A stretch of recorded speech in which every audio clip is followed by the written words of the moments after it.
तो वास्तव में भगवान अपने हैं। तो प्रेम की छवि छटा की घटा से सारे संसार को आपकी निगाहें तैराती डुबाती रहेगी। आपकी प्रेममय चिंतन, प्रेममय दृष्टि से संसार पावन होने लगे।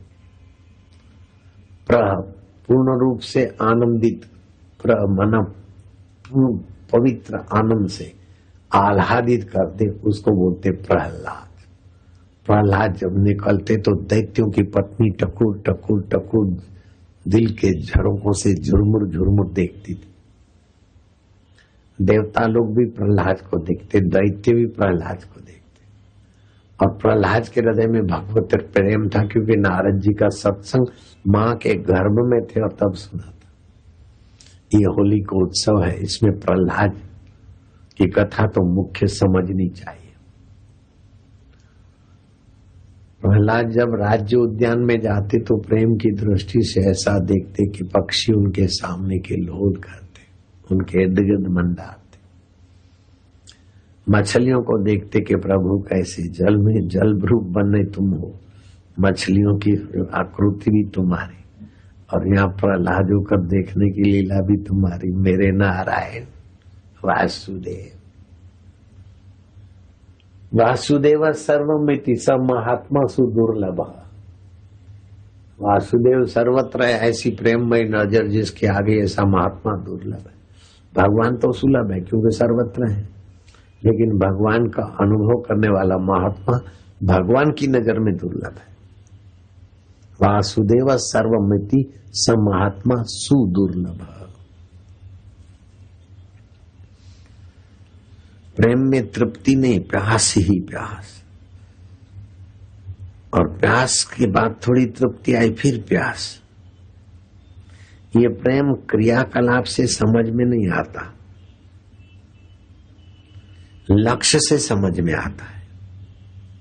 ये प्रेम स्वार्थ, भोग वासना रहने नहीं देता, निस्वार्थ और भगवत योग की रसधारा में तैराता उतराता रहता है।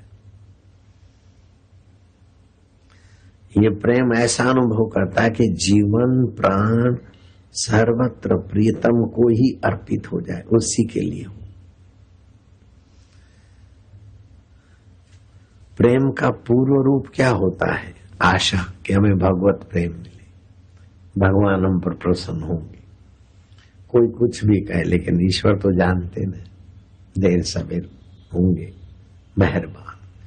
एक तो आशा, दूसरा दृढ़ता, तीसरी उत्कंठा और चौथी व्याकुलता। ये प्रेम को प्रकट करती, भगवत प्राप्ति की व्याकुलता। इधर उधर देखकर टाइम बर्बाद मत करो।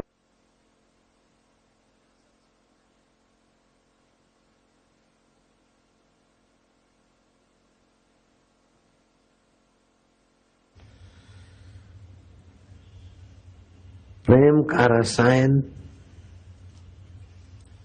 विरह का उद्दीपन और शांति, ये सब कभी कुछ अवस्था आती है।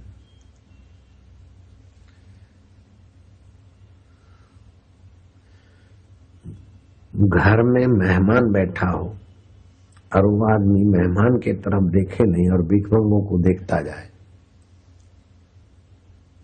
तो ये मेहमान का अवहेलना है।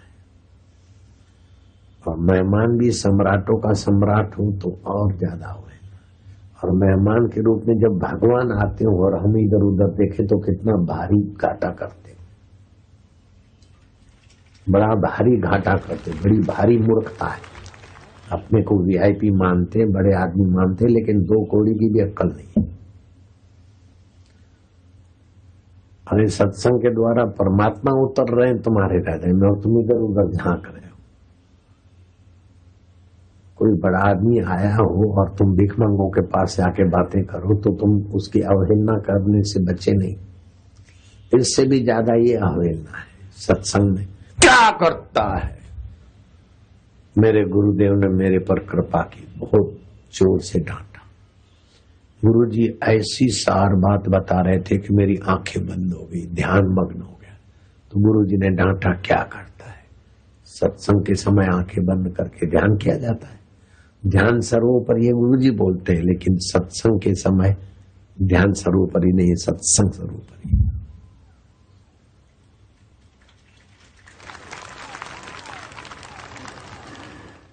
कोई आपको लगाम लगाने वाला मिला नहीं, निगुरा मन है, गुरु गुरु नहीं क्या लगता है, ऐसे ही वीआईपी बन के बैठे हैं। कौन है वीआईपी?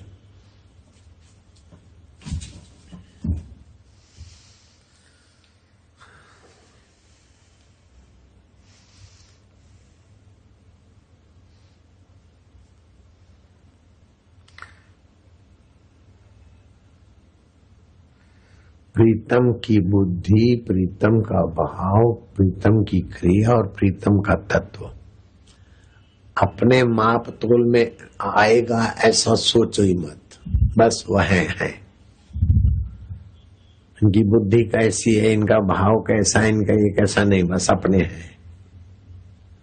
गोपियां कभी नहीं सोचते कि चतुर्भुजी नारायण है, ये ऐसे है, ऐसे नहीं, अपने हैं कृष्ण, लालो हमारो। उसमें ही तर गई। और शुकदेव जी महाराज कहते हैं भक्ति कैसी हुई, यथा गोपी का नाम। और वो गोपियां जहां चलती फिरती, वो भूमि, वो धरती की मिट्टी आज भी 5238 साल हो गए, वो मिट्टी, जिस मिट्टी को छुई वो मिट्टी गोपी चंद होकर लोगों के ललाट पर लगती। ऐसा ही प्रेम देवता का प्रभाव।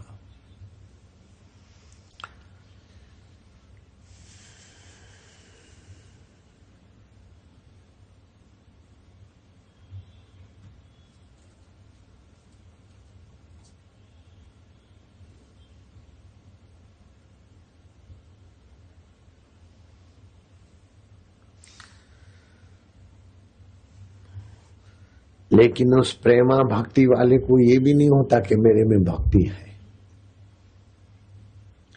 हनुमान जी ज्ञानियों में अग्रगण है, लेकिन हनुमान जी से पूछो क्या है, तो हनुमान जी बोलते हैं राम जी को, जानो नहीं कछु भजन उपाओ। मस्का नहीं मारते, हृदय पूर्वक बोलते, जानो नहीं कछु भजन उपाओ।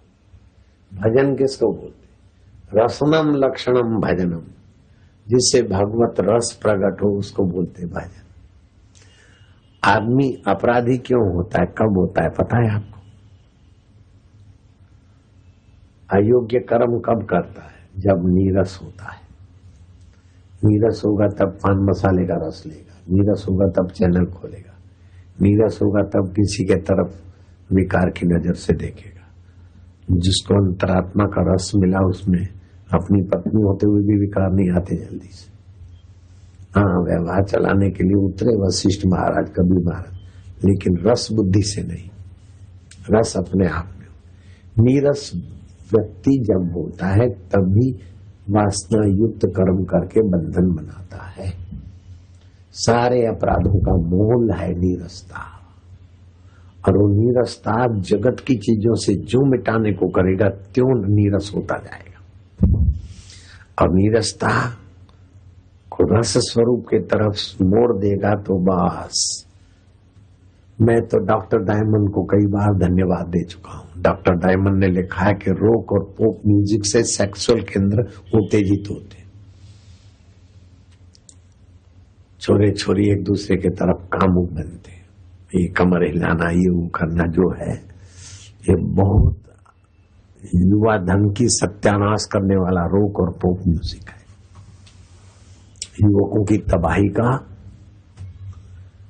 ऐसा तांडव किसी युग में नहीं हुआ। लोग बोलते विकास का युग, में तो बोलता हूं युवक और युवतियों के साथ अत्याचार का युग ऐसा खतरनाक कभी नहीं आया।